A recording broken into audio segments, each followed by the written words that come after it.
What's up? What's up? What's up, everybody? Welcome to another episode of Whatever We Want with J and K. She is K Khalilah Elliott. And he is J Jamal Sterling. We back. I know, right? We managed to make it to the second episode of the first season. Let's see if we can keep it up. Third season, excuse me. Oh man, what's going on? I've received a few messages of finally, about time, where y'all been. I got tagged yesterday. I want to shout out one of our avid fans. I want to shout out your former student, Courtney, who yesterday sent me a note and was like, "This is my favorite podcast." So shout out, Courtney. Thank you so much for listening and supporting us. We appreciate you. You keep that good energy. I love her. She's awesome.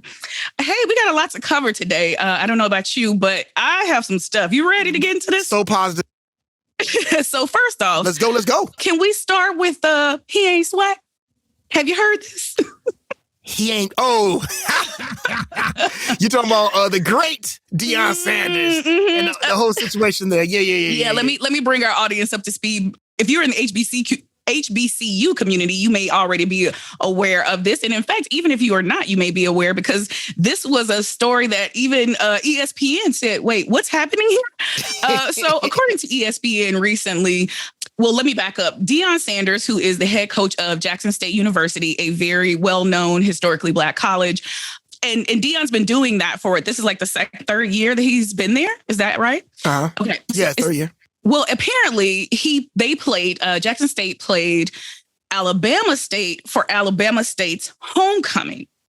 Well, they not only beat them, and I think the game was like 26-12. They beat them at their own homecoming. But apparently, there's this expectation, I guess, in sports, a nice gentlemanly gesture is that if you're beating the crap out of a team, you kind of take a knee and just let the clock run down, right? Right. So that didn't happen. So that's one. And then afterwards, when the teams exchange, show good sportsmanship. Apparently, Coach Eddie Robinson Jr., not to be confused with the great legendary Eddie Robinson of Grambling State University, apparently did not want to. He shook Deion Sanders' hand, but when Deion went in, I guess to give him like a bro hug, he's like, "Nah, man, I'm not here." Yeah, we no good for that. Yeah. So, and I do want to just say that Robinson, he did end up having a conversation or making a statement during the post-event press conference, and during that, he alleged that Deion had made some disrespectful comments before the game and leading up to the game.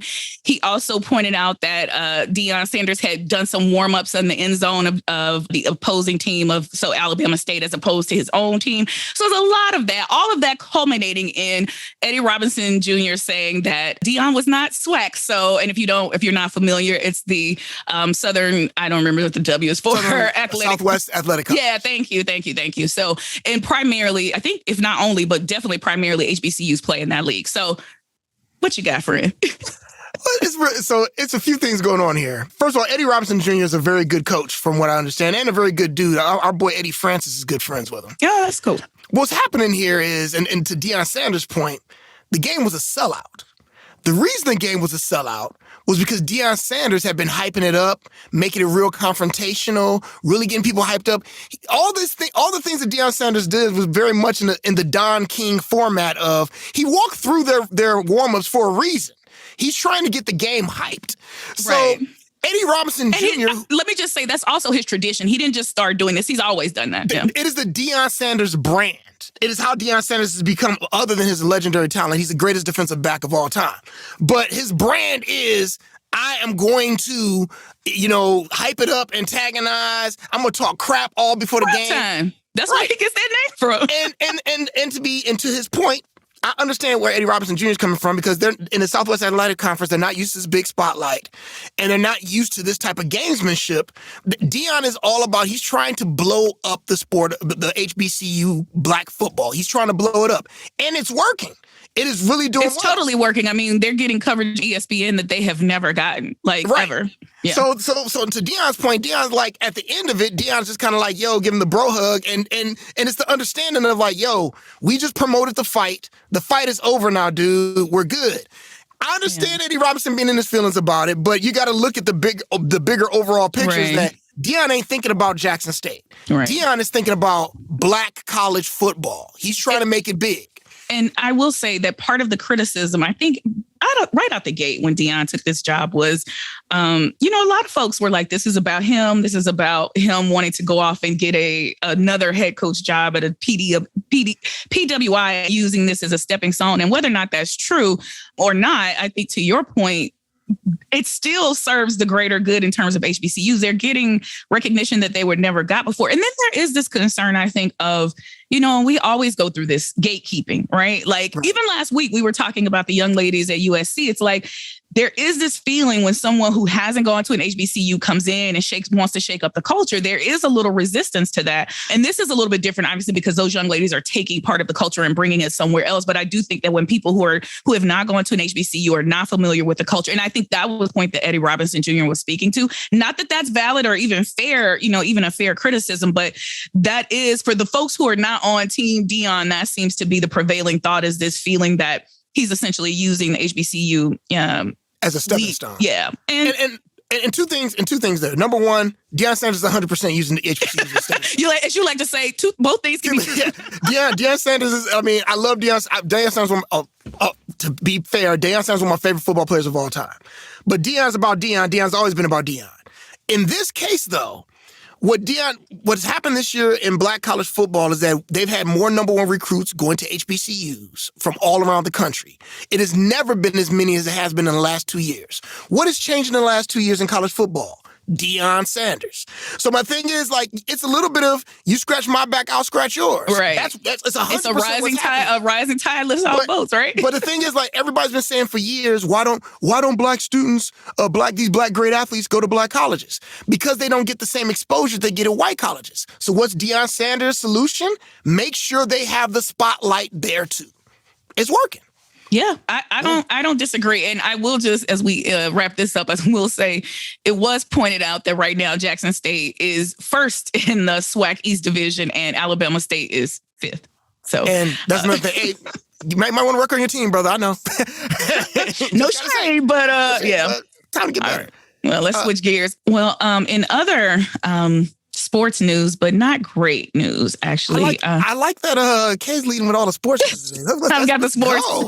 I'm doing my best Jamal Hill impersonation this morning. Doing a terrible job at him. Detroiter, by the way. Go ahead. I don't think I realized that. I knew she was from Michigan. I don't think I realized she was from Detroit. I want to share that the NBA announced yesterday on behalf of the family of Hall of Famer Dikembe Mutombo that he is undergoing treatment for brain tumor in Atlanta. And, it's just such sad news.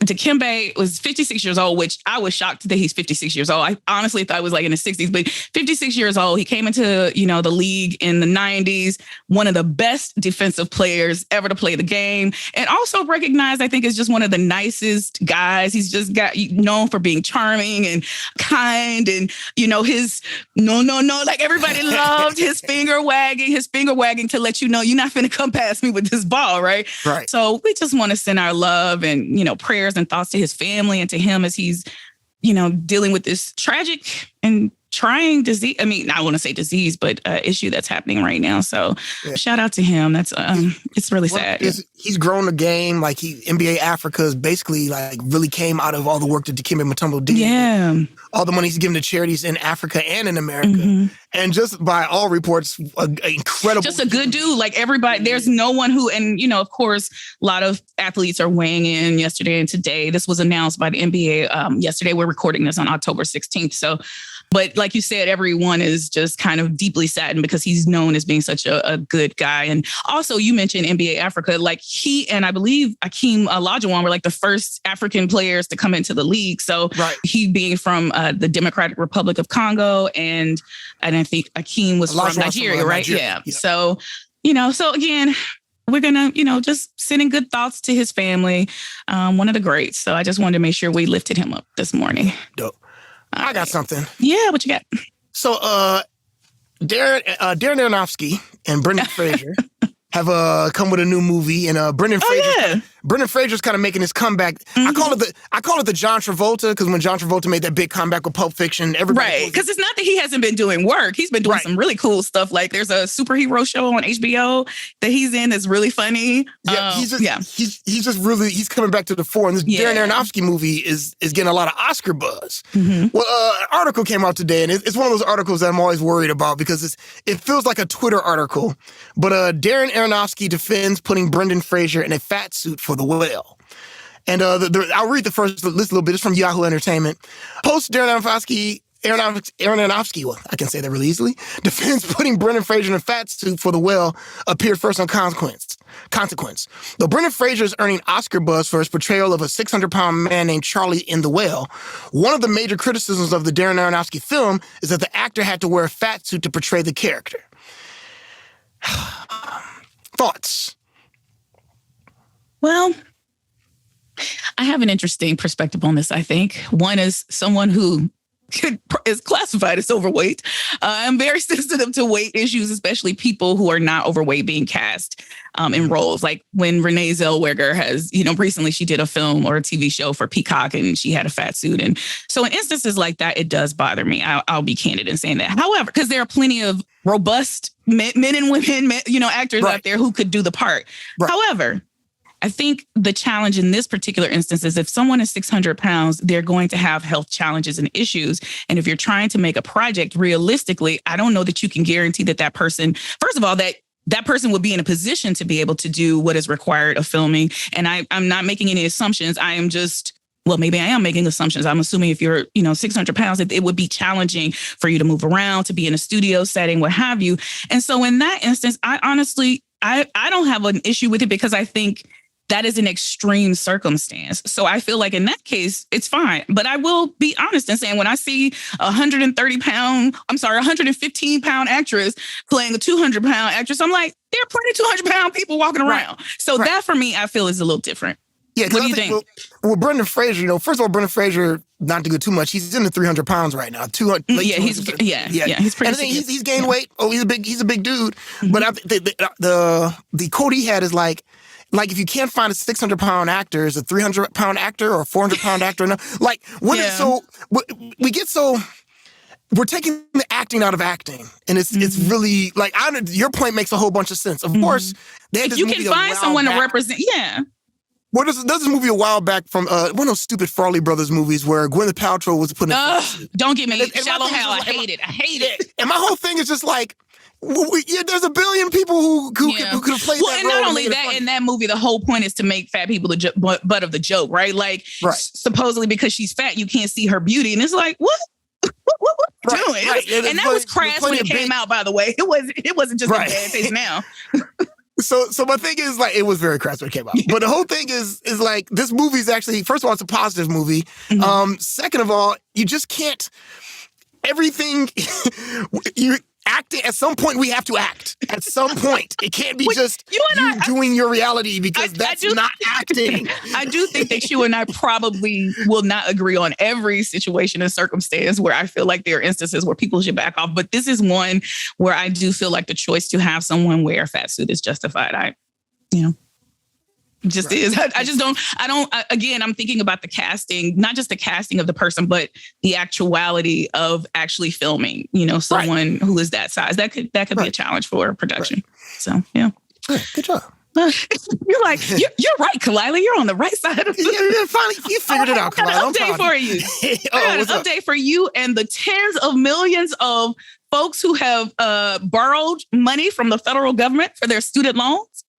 If you have been waiting for the form, because I guess a lot of people have been waiting for the actual form to be available to even apply, NPR reported this past Tuesday on October 11th that the senior administration officials have announced applications for student loan forgiveness, which were supposed to be available in early October. And I think the deadline to apply was going to be like October 31st. Well, now recently in a legal filing, they noted that the department would not begin to disperse any funds before October 23rd. So if y'all sitting around waiting, It ain't coming.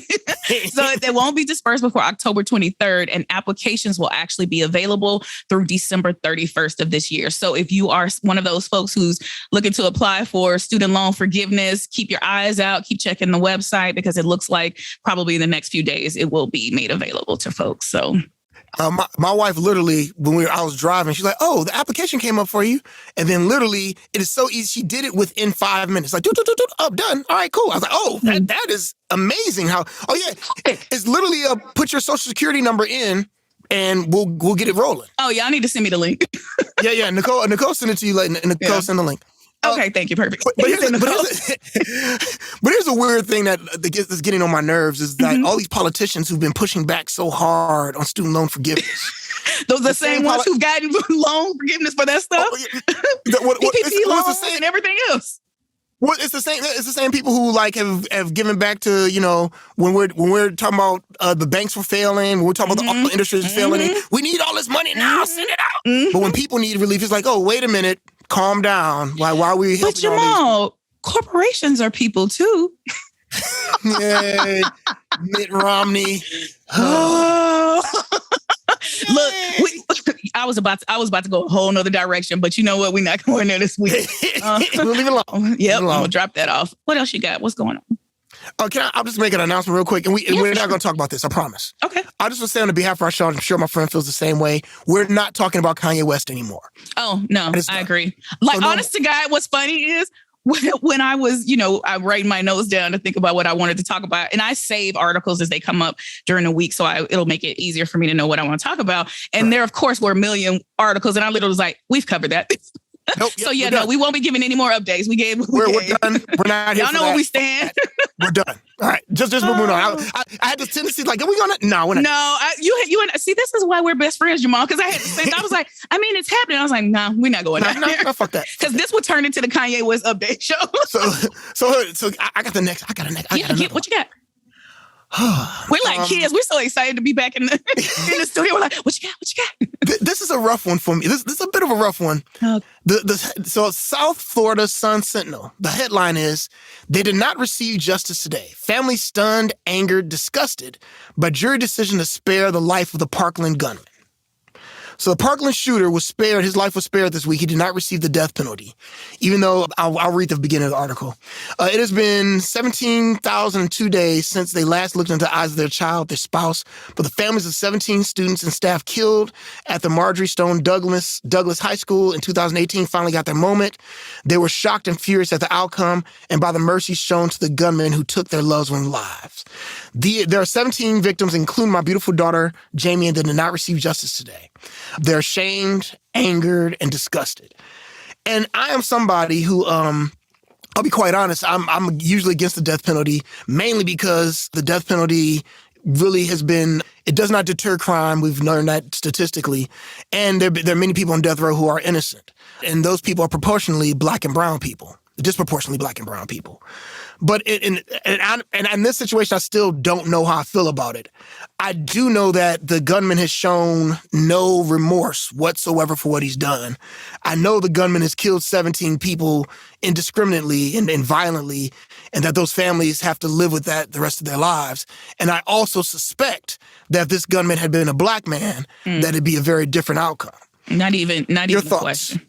Right. Well, so your thoughts. Before I give my thoughts, do you happen to know what his sentencing was? What he received? His sentencing is he's life in prison. He's in prison for life without the possibility for parole. Yeah. You and I again. You continue to prove why we're such good friends. I am against the death penalty, as you said, because for all the reasons you just named. But I also understand being a family member of someone, being in a situation. I can imagine being in a situation where you know who the killer is, and this person took a number of lives. And so I can't imagine how those family members are feeling. I will say I'm at least encouraged that he has life without the possibility of parole. That is, to me, something, right? Like, there's no question, there's no way in which he will ever walk on this earth and cause harm to people again, right? Or walk out in public, I should say, and cause harm to the general public. But It's a tough one. I will be honest. I don't have an exact answer. I just wish those families healing and restoration.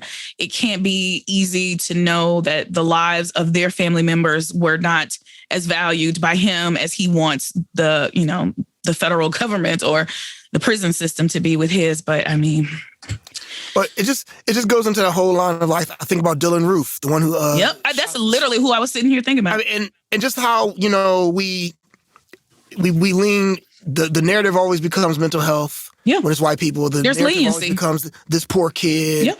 And look, whether the dude should die or not, that's neither here. I guess neither here nor there. The question is that we know what would happen if he was a person. Right. We know it. It's not. There's no question. Yeah. So. I mean, last week we were talking, I kind of alluded to this, and I thought I was going to bring it up on the bonus content, but I didn't, which was I talked about jury duty, right? And to your point, when I served on a grand jury in New York, one of the things I specifically remember one incident where there were two young Black girls and they got into a fight with a neighborhood girl, right? These girls, one of them was 18, like literally about to graduate from high school, and the other girl was like 16. And then the girls they fought with were around the same age. These were girls in the neighborhood who got into a fight. Right. And we're sitting in a grand jury talking about, are we going to bring these kids up on criminal charges? Right. And I'm sitting in the room going, are we serious? Right. I was like, if these girls were, and I literally said to the jury pool, if these children were white, we would not even, you're looking at them as adults. You have an 18-year-old who's still in high school. Right. And we're debating I was like, and again, we're not talking, no weapons were used. Not, like, you know what I mean? Like, they're having a neighborhood brawl. That's just what happens. Right. Just because you didn't see it in your neighborhood, you know? Well, there was a video going around at a college football game in the bleachers, and it's all these white kids who are fighting. Going in, like full out. You're talking about, it's about 20 people going in fighting each other. And not once have you heard criminal charge. No, there's no criminal charge. White on white crime. Y'all you don't hear these narratives. Yeah. So, man, it's unfortunate. So that's why, y'all, I will always beat the drum about serving on jury duties. Like I said, after doing that and seeing the criminal system in process, watching how, attorneys would come in. And again, cops are working with the attorneys, right? So they come in and they're like, here's what happened. And then so when I would start asking the cops, well, what about this? And what about that? Literally every jury member is looking at me like, why are you asking him questions? And I was like, because they can lie too. I'm saying they're jumping through the process because they're just like, I want to get to my next thing as opposed to fixing the system that is all broken. So make sure you are serving jury duty, folks. Yeah. I got some bad news I want to share. I guess I'm the bad news bearer. A 21-year-old woman here in Dallas, Asia Womack, was killed, I think, about a week ago after beating a male, quote unquote, friend, and I use friend in air quotes, in a game of basketball. Asia Womack was playing a game of pickup basketball in the neighborhood with someone who literally she considered a friend. I guess this man has eaten at her home, right? Right. After the game was over, because she beat him. After the game was over, he took his kids home, his kids and his brother home, came back to the park and shot her 5 times as she was walking home. Shot and killed her. 21 years old, shot and killed because a man couldn't handle that she beat him in basketball. And by the way, now the whole world knows you got beat by a 21-year-old girl in basketball. It's just such a senseless waste of life. But here's the thing, like this is a culture. This is the old man Sterling coming out. What happened to just getting into a fight and whipping each other's ass and not having to shoot? Like, there's so many times in my childhood where these incidents nowadays that become somebody getting shot used to be, we fight. By the end of the week, we'd be boys. We friends. Right. It's just like, just punch it out a little bit as opposed to this, I got to immediately go to a gun to shoot a... It's ridiculous. But also, why is your ego so fragile that this girl beating you angered you that much? It's a game. Dude, I've had my ass handed to me by girls on the basketball court because they better than me. That's why I'm like, just get your game up, son. Get your game up. That's what your response should have been. Damn, she took me to the hoop. Let me go and get myself together. Or do my way. It's just like, maybe basketball's not my sport. Right. Better get this acting on. So, yeah, man, it's unfortunate. I mean, we made light of it, but it's unfortunate. Yeah, it's awful. Sad. Yeah. It's stupid. And I just wish we could get. I very much want to get to the point where this violence is let's just go back to the old school, please. Yeah. Put these guns down. Well, we want to lift up her family, Asia Womack's family at this time, and just hope that they get some kind of justice in the scenario. I want to get some ratchetness. I got ratchetness. Go ahead. Just because I have a problem with this Negro, and I don't care. 50 Cent trolls his son, Marquise Jackson, over him still talking about child support. Now, people, oh Lord, I'm gonna put my phone, mic on mute for a second. I'm just like, I become immediately worried whenever I see it. There's an incident in my school once when I was a teacher. I promise this makes a point. I was a teacher in a middle school. I was walking down the hallway once, and I look down the hallway, and I see what looks like to me a fight going on. It looks like two girls are fighting. They going in on each other. And they're like, and I'm looking, I'm like, what the hell's going on? As I get closer, I realize a girl's mama is beating the hell out of her daughter. Like, and I'm talking about posted up punching and stuff like that. Her child? Yes. And I'm coming up there, I'm about to break it up. And one of my coworkers like, no, that girl deserves that. And what I told my coworker after the incident was real simple, is that by the time you've gotten to that point, it's too late. It's too late. You failed. You failed a whole lot of steps. Yeah. So to my young 50 Cent, where you and your son are trolling each other on Instagram, it's too late. You both have failed. You failed your son in such a monumental way that you feel the need that it's better to roast him on social media. That's that so you can't come to your son and go out like, yo, hey man, you can't pull your son in and be like, yo, what are you doing right now? You know? Or being like, this is a family issue. That it just bothered me in that sense of that. I just can imagine my child and me having a disagreement, and I'm going to take it to the world, you know, to make fun and belittle them. I mean, I don't even understand. I don't understand parents picking on their kids under any circumstances. I just don't. I just feel like, you know how there are like rules of engagement? Like generally speaking, it's understood that boys don't hit girls, men don't hit women, right? Like that's a generally accepted societal rule, right? I feel like a generally accepted societal rule is parents should not try and roast their children. I feel like that's the most basic thing of parenting is don't cause your children emotional distress and harm by saying ugly things to them. Like that to me is just basic level stuff. So yeah. Even when your child starts it. Even when your child starts. Right. So I just saw it and just thought like, and I'm not even thinking on a 50 Cent wake up. I just think like this new era of parenting where I'm like, what are we doing here? Part of it too, I think, is when people are not, and I don't know their situation. I want to be clear. I'm not speaking directly to their circumstance. So keep your comments to yourself. 50 Cent, I don't know nothing about you. But I do think that there are instances where parents aren't involved in rearing their children, raising them up. And so there is a disconnect and there's no real relationship. So then when they get to be older and they're attempting to communicate, there's not a baseline on the flip side. There's not a baseline understanding of respect and love for your parent because you ain't been there. So if you haven't been there, it's hard to then try and come in and say, you're going to respect me and dude, where you been? And that's another thing. I mean, this is a problem I've been dealing with amongst friends this week. Yo, if you be around your kids. Man, say it again. Say it again. And don't just be around them. Be actively present. And please don't get me, and I don't get me on this, like, I'm not talking about white, black, or anything like that. I'm not talking about that, because there's a whole bunch of white deadbeat dads.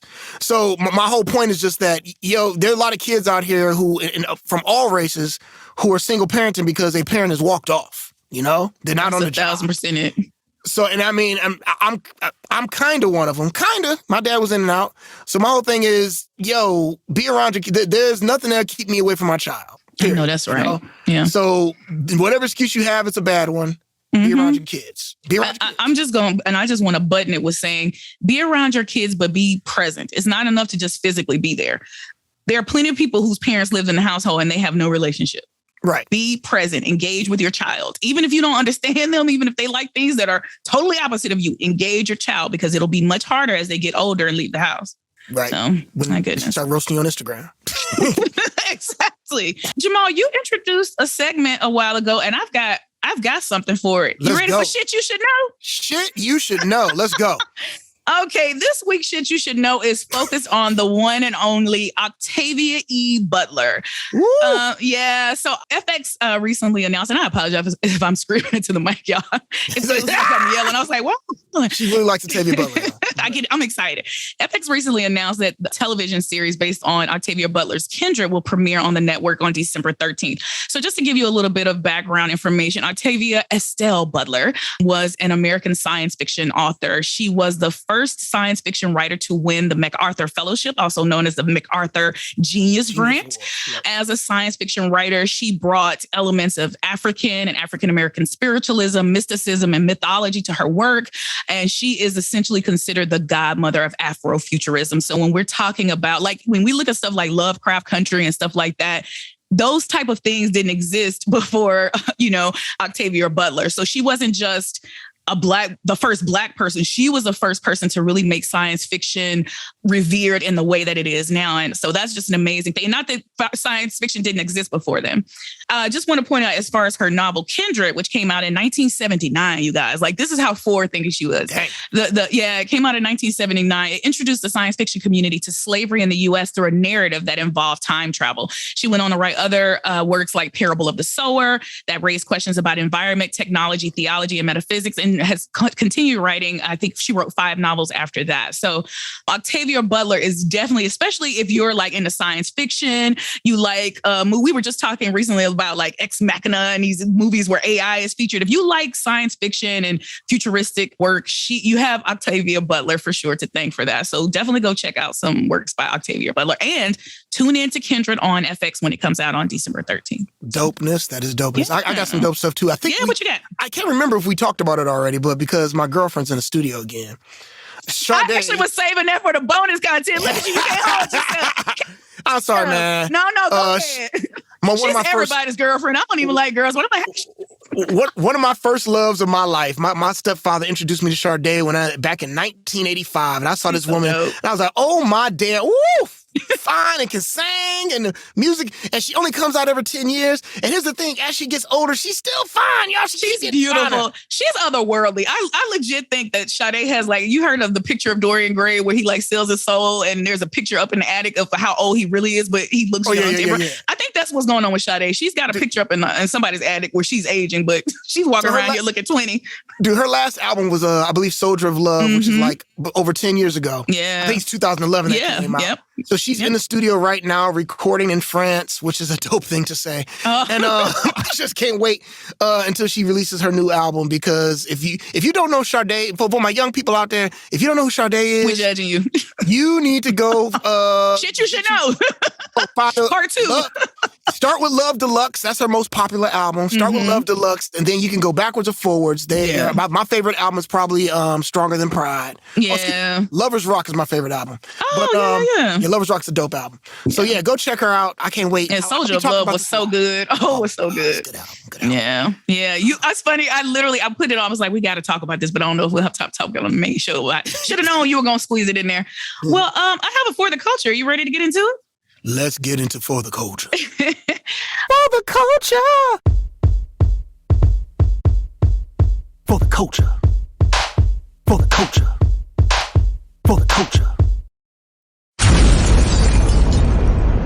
For the culture. This week's For the Culture, and I will tell you all in advance, this may be a repeat because I'm pretty sure that I plugged this on a previous episode, but I really want to shout them out. A good friend of mine, or actually my good friend's husband, Rashidi Hendricks, and his producing partner, Darla Miles, just won an Emmy for their documentary, Set the Record Straight, the Jam Master Jay case. The film is a documentary focused on the case of Jam Master Jay and what happened when he was murdered outside or inside his recording studio some years back. So shout out to Rashidi, my homeboy. I'm so proud of you. Emmy, and won 3 Emmys for the show. And I think 4 Telly Awards, big deal. So if you want to see Set the Record Straight, the Jam Master Jay case, you can see it now. It's streaming on your local ABC stations, apps, and Hulu. You can also see it on Fire TV, Roku, Apple TV, if you have Hulu on those services. So please check out set the record straight the Jam Master Jay case. Well, the thing is, I'm honestly going to watch it because I remember the day. We of course we all remember the day. Mm-hmm. For those who don't know, Jam Master Jay is the groundbreaking, legendary MC from. Excuse me, MC. Legendary DJ from Run DMC. There's a lot of words and acronyms there, but he's kind of. When you think about the first famous DJ, like the first world famous DJ, that was Jam Master Jay. He was the man, you know? Yep. And he died under suspicious circumstances where people came to the studio, there was some type of dispute and he got shot. Yeah. And it's one of those things that had never been, like to my knowledge, had not been fully delved into until right now. So I'm definitely going to watch. Yeah. So it came out in 2021. So definitely we'll make sure to include a link in the show notes so you can go right to the website and figure out how to watch it. But yeah, tune into that. So, Well, Jamal, I guess we can. Actually, before we log off, we have a message from a sponsor. Oh, we got sponsors? We have a sponsor. Are we rich now? Are we rich? We're not even close to being rich. Son of a bitch. All right. Here's our sponsor, our message from one of our sponsors. This episode of Whatever We Want with J&K is funded in part by Fiasco Theater Company. Fiasco is currently accepting applications for its winter 2023 9-week acting conservatory.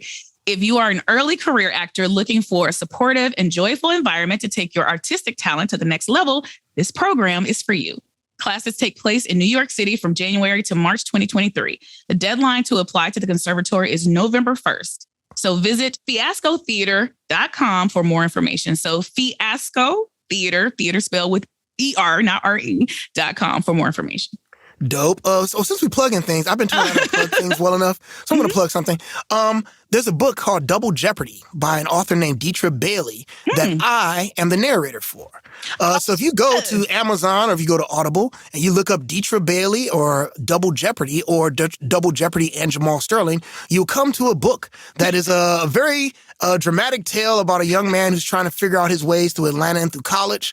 So hit it up. There's going to be 3 parts. I just did part 1, shouting out Veronica Bailey, who helped write the book along with Deetra Bailey. That's my plug. Awesome. And, we'll include a link in the show notes so you all can go support my brother right there. Oh, yeah. And go to dfwacts@gmail.com if you need some help with your coaching and acting skills. You didn't pay for your sponsorship. I'm going to have to talk to you about commercial time. dfwacts@gmail.com. That's dope. We'll include all of that information in the show notes. Well, thank y'all for joining us today. Like we said, we're so happy to be back in the mix. We're doing this thing, Jamal, and I just feel like this season is the season where we're really going to pop off. So I also want to encourage everybody, if you are not signed up or subscribed to our YouTube channel, Chief Disruptor Productions, please do so, because every week we drop the unedited full video version of this show, so you can see all of our bloopers, all of our stops, pauses. Usually it's just us cussing at each other, me talking shit about Clarence Thomas. It just goes back.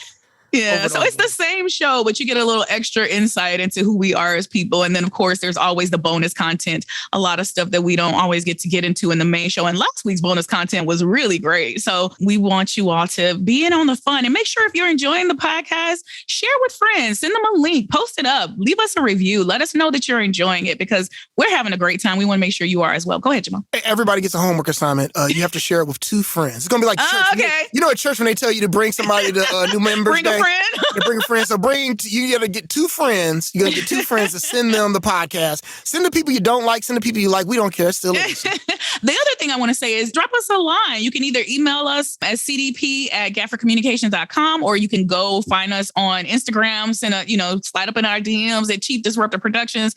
But we'd love to have viewer topics. We are now excited. We've introduced that as a new segment. I had one today, but we're tight for time, so I'll hold that for next week. But yeah, if you're a viewer and you have a topic you want us to address, definitely send us a note and we'll try and get it into the rotation for you. So, can I make one more thing? I'm done. You're failing at wrapping up, One more thing. Yes, go ahead. We can cut it off if it's not correct. I believe Lee George is coming back into our production. Yes, he is. So for those who don't know, Lee George, he's our sound editor, our audio sound editor.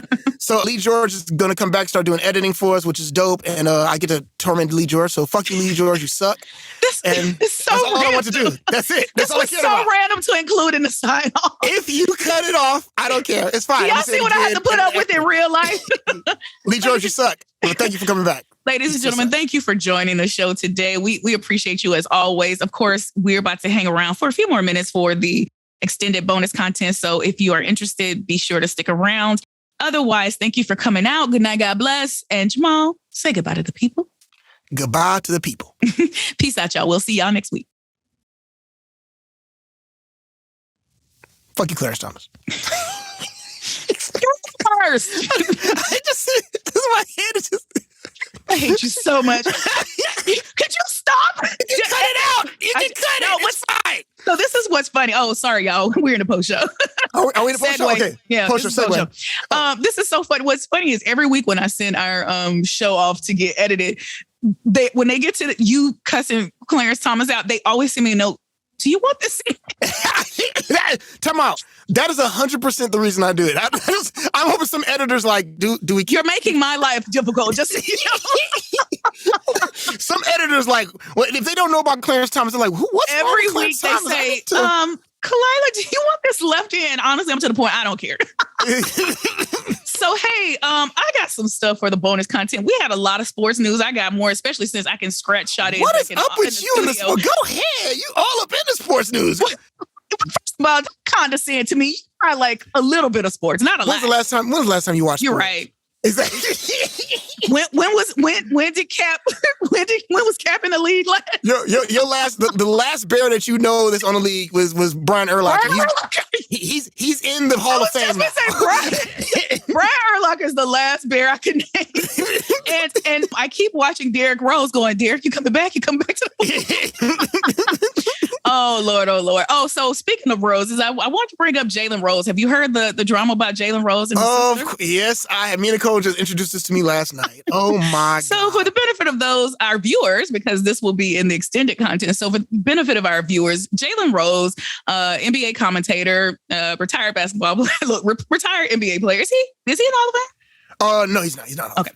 Anyway, so Jalen Rose's mother, I guess, was ill for a little while or a long while, I'm not sure. And he bought her a home, and his sister moved into the home and was taking care of her mother while she was ill. His mother passed away, I think, a year or two ago.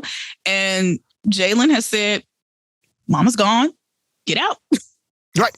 And so folks are divided. And so I'm curious to know what your thoughts are about Jalen Rose saying to his sister, I'm not obligated to put you up or keep you in this house. Pack your bags. So I won't pretend to know the relationship between Jalen Rose and his sister, which right. I know it's obviously not good. Right. But this sense of entitlement just blows me away. Okay, listen, you're living in your mother's house. You took care of your mother. You took care of your grandmother. That's what you say. Okay, that's fine. That's cool. That's admirable. That's whatever. That has nothing to do with your relationship with Jalen Rose. It has nothing to do that Jalen Rose owns that house. Now, if you want to talk to Jalen Rose and try to figure, I keep saying Jalen Rose. If you want to talk to Mr. Rose about, whether or not the parameters of you staying there, that's fine. But the whole thing of having this expectation of this is my house, this is my mama's house. Nah, it's Jalen Rose's house. He bought the house. And if you want to stay there, that's totally up to him. Period. End of discussion. Like, she has no name on the house, from what I understand, whatsoever. No, he bought it for his mother. Yeah. Right. And when you say in the video, Jalen Rose says the correct term, you're a squatter. That's what you are. You're living in this house. I mean, yeah. Permission. So yeah. I just hate when these families, they expect to be taken care of because of what Jalen Rose did. And my thing is, first of all, you ain't dribbled no basketball. Right. You ain't done any of the things. Jalen Rose has taken an all right NBA career and turned it into a super great media career. Yeah. He's worked his ass. You see, I paused because I was like, I remember him when he was playing ball, but honestly, I don't remember. Right. Like, I don't remember how significant a ball. Right. Like, he's a good basketball player. He wasn't great. Kobe put 81 on him. That's crazy. But my whole point is that he worked his ass off to become this. Right. You are not owed anything. Yeah. When I heard the news, I'm of two minds. One, and not just specific to their case, but in instances like this in general, I definitely agree with you about this sense of entitlement. People feeling like anybody, in general, I don't like people who I don't like the sense of entitlement that people have. But I think especially when we're talking about wealthy people, celebrities, there is the assumption we're going to take care of everybody. And it's like, that's not fair. Right. But I will say, without knowing any of the specifics about their individual family, right, I will say that I think when your parents start getting older, you have to start figuring out who's going to be responsible for things. I say this, and no shade to my brothers, but often that task falls to the daughters. And not always, because in this instance, my brother, took care of my parents when there were situations going on. But in a lot of instances, the care of an ailing parent does fall on the women in the family. So in that respect, and I'm not saying that automatically entitles you for somebody to buy your house, but I do think that if your sibling takes care of your parent, especially for a long, extended period of time, I would expect that there would be some grace, some conversation, because that's a lot of work to be a caretaker for someone like that. So to me, though, that doesn't necessarily have to be the circumstance here. That could be two totally different issues. Right. But I do think that there are instances where there are multiple siblings and all of the work falls on one sibling, and that doesn't feel fair to me either. So I wonder in that scenario, he bought her a house, but was he taking care of her on a day-to-day basis? If she was having to have her behind wiped, if she was you see what I'm saying? Like, if it were me, I might feel some kind of way if you kicked me out of the house, if I literally was caring for her. I wouldn't necessarily feel entitled, but my feelings would probably be deeply hurt if you're like, mom's gone, get out. Yeah, and so it makes me wonder, and this goes back to an issue that we talked about during the episode. You're going immediately to social media. Oh, for sure. Yeah. So that already indicates that there's not a good relationship there. Yeah. The relationship is deeply flawed. Yeah. Yeah. And we'll never, and the way Jalen Rose handles himself, we're never going to know. Right. It ain't. He's like, nah, this is me. Yeah. But in general, I'm with you. This sense of I got some. So that, and again, we're very generous people. But if you just assume that what's mine is yours, nah, player.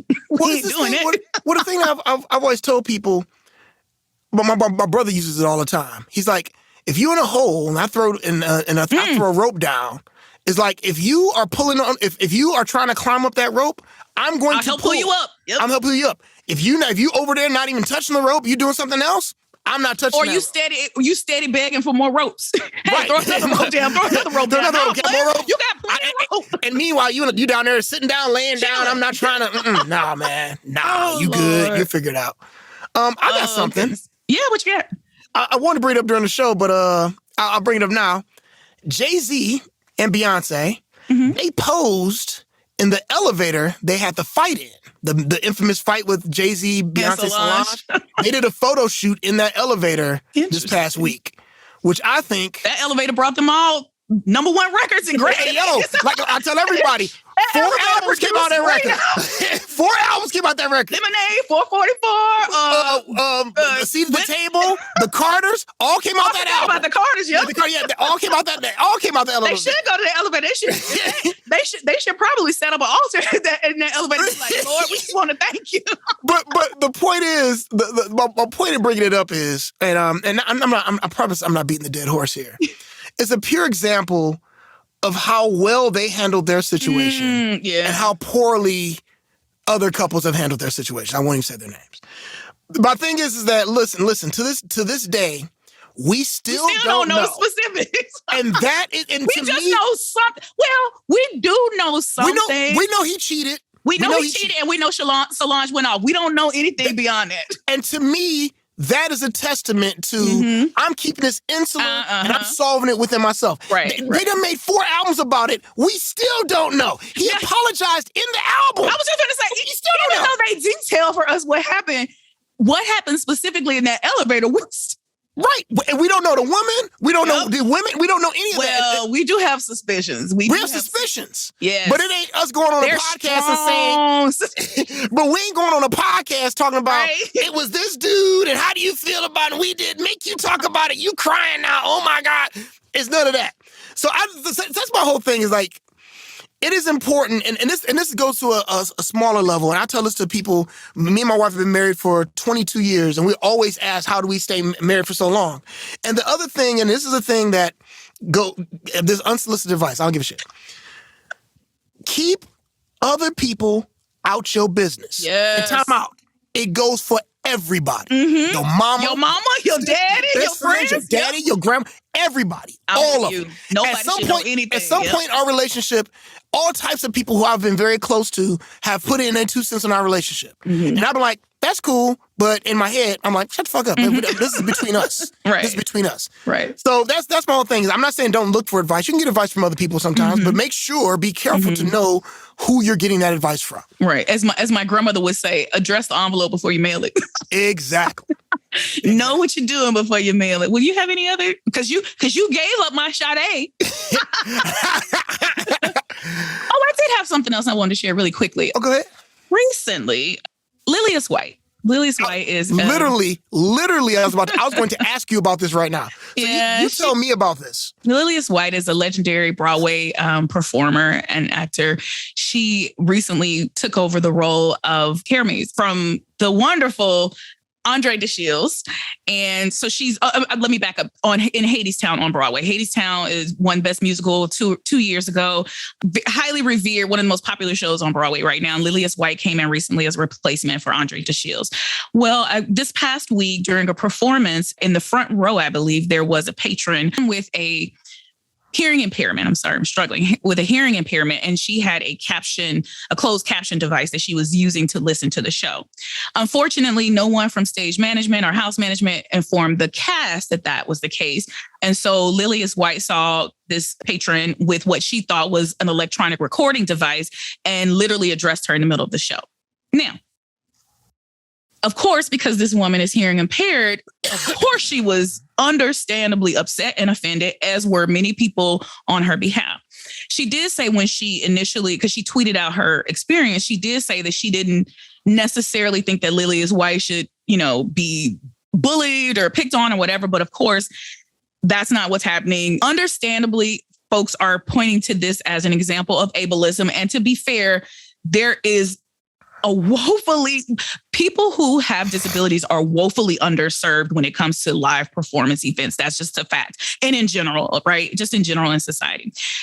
The other part of this is a couple years ago, 2-3 years ago, Patti LuPone did something similar at a performance, shouted at an audience member who either was on his phone or their phone or was recording or whatever.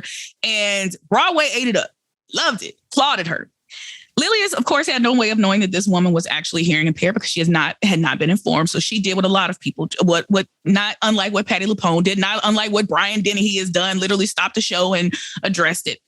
Of course, people are now saying she should not have done that. That's stage management. And to be fair, that is the role of stage management. Stage management, if you're not familiar with how theater works, if there's an issue in the house, the actors aren't expected and are not supposed to address it. They're supposed to let either stage management know, and then they can let house management know and handle it. However, the issue that a lot of people have, particularly people of color in the industry, is where was this backlash and this offense when Patti LuPone did it? Because they were both operated from the same knowledge, which was, I had no knowledge that there was someone using a device that they were approved for. So your thoughts, sir?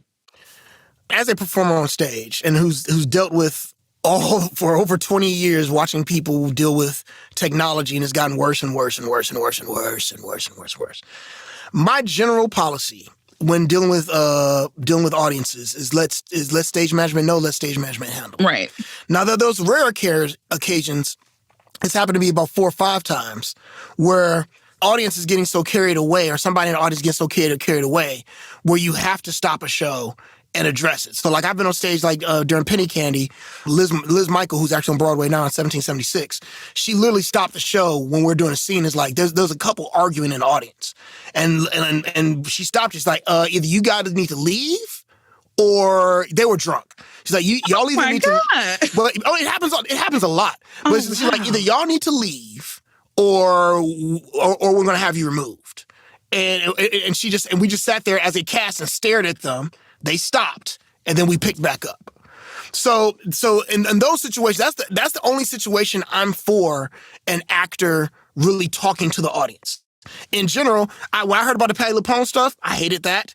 And because when you're especially on a stage as an actor, you're in an emotional state. You don't, and you fully can't discern, especially when you're in your business. You can't, and the lights are in your eyes. You don't know what's.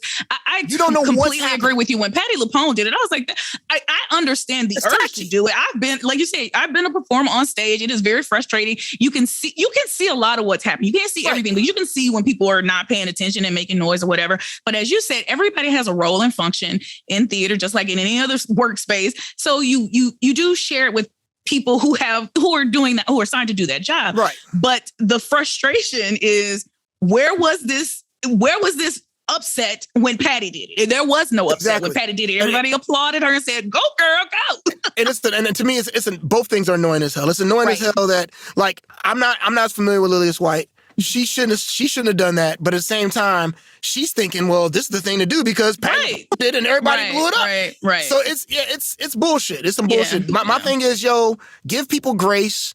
Let people do their fucking jobs. And stage management, usually most stage management is on it like a mug. If you tell stage management, there's somebody down there, they're going to get down there real quick and take care of it. And I wanna say this because I feel like I should disclose this. I actually worked on Hadestown a couple of years ago doing multicultural marketing for them. I'm not currently working on the show, but I feel it important to disclose that just as an FYI. But I agree with you. I just think, in my mind, I imagine front of house must have dropped the ball somewhere, because if front of house had told stage management should have told the cast. So that there's just tighter controls. Right, like that's one of the things we did our town earlier this year, which was closed captioned, and and stage managers were really good. Like, hey, there'll be devices here. Here's what will be happening. Be aware of this. Right. So audience we're immediately okay, cool. So you can be prepared for it. So. Right. Well, speaking of Broadway, I'm headed to New York for the next week, and I have a bunch of shows that I'm slated to see. I'm checking out. I got tickets to a piano lesson with John David Washington and Sam Jackson. I heard it's good. I can't wait. I'm seeing that on Tuesday. And then I have tickets to A Strange Loop, which just won Best Musical this past year. They're actually getting ready to close not too long. So I'm going to go check them out before they close. And then I got tickets to see Six, the musical about Henry VIII's wives. So so I'm excited. I was hoping to be able to see Death of a Salesman and Top Dog Underdog, but my schedule is super packed. So I was like, I can only work in 3. I wonder how Top Dog Underdog is doing. I haven't heard any reviews from it. I haven't heard any reviews either. So maybe next week when I'm back, I can fill everybody in on that. Let's do it. Let's hook it up. All right, sir. Well, shall we go on and get out of here? I think we've covered enough this week. Yeah, we did it. We covered everything.